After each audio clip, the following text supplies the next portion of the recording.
Miss Sigmund here.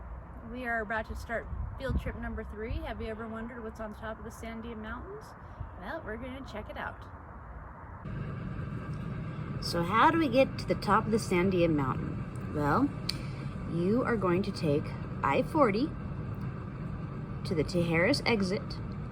You're going to head north through Cedar Crest, turn at Sandia Park, and the mountains are right around here.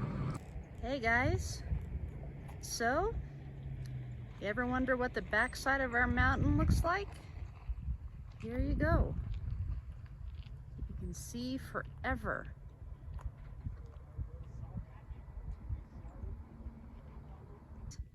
So we are now on the Sandia Crest. This is the east side of Albuquerque. Last week we were on the volcanoes looking at Albuquerque from the west, but now we are on the very top of the mountain, 1 mile high above our city. Alright, so we still have the smoke from Santa Fe, so that's why we have haze. But here you're going to see the Manzano Mountains. And if you kind of look through the haze and the fuzz, you'll see the mountains out by Socorro, which is well beyond Las Lunas and Belen. Now, if you look below, right here, these 3 peaks right here, the rocks, that's called the Needle. A lot of rock climbers try to climb this area.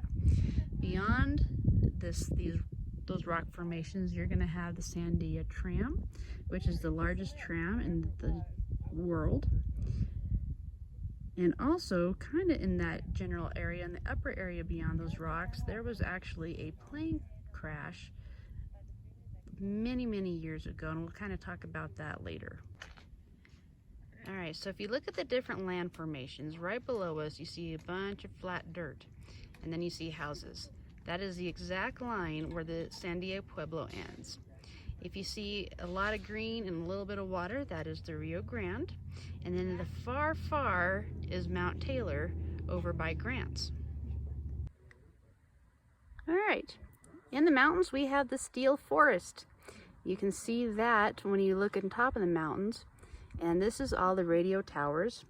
But looking to the north, you will see the Steel Forest of the Sandia Crest electronic site. Electronic use of this site began in 1945 with the New Mexico State Police transmitter.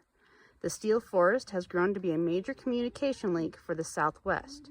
It provides clear radio, television, and other signals across New Mexico and beyond. This is the map of the Sandia Mountains. There's a lot of picnic areas, camping areas, hiking, mountain biking, different trails that you can go on, and ranger stations. It is a national forest. One thing that I like about hiking through a forest are the root systems that come from trees. Sometimes it gets so windy up here that the trees get knocked over. So check out this moss on this log. Oftentimes moss grows on the north side of trees, at least in the northern hemisphere. Isn't that cool? Large numbers of the tussock moth caterpillars consume nearly all the needles on affected trees, causing death. Though the caterpillars did a lot of damage in just a few years, moth populations have since collapsed. Viruses and parasites attack the moths, causing the numbers to decline. So you'll notice how this tree is marked blue. If you look up, you can see how the top of him has fallen over. So this tree is marked so he can get cut down. They try and cut down the dead trees in case of a fire. There's less fuel for the fire. You can tell this tree has just died. You can tell by the fact that the bark is peeling off the trees. If you look, you can see these little markings from bugs. If you continue to look up, see how the bark's just peeling away from the core of the tree. And as you keep going up, you'll notice he's dead. Poor guy. So another cool lesson, if you look at a tree stump, you will see rings around the core of the tree. And that is, if you count those rings, that is how old that tree is. So this guy before he was cut down was pretty old. So here's a tree that has fallen down, and if you'll look, these are the lines that we're talking about. See how they go out? If you look, there's circles. This one kind of goes in a circle, and it just goes out from there. And so if you count the lines, you'll get the age of that tree. This is the rugged terrain of the Sandia Mountains that I was speaking to you about earlier.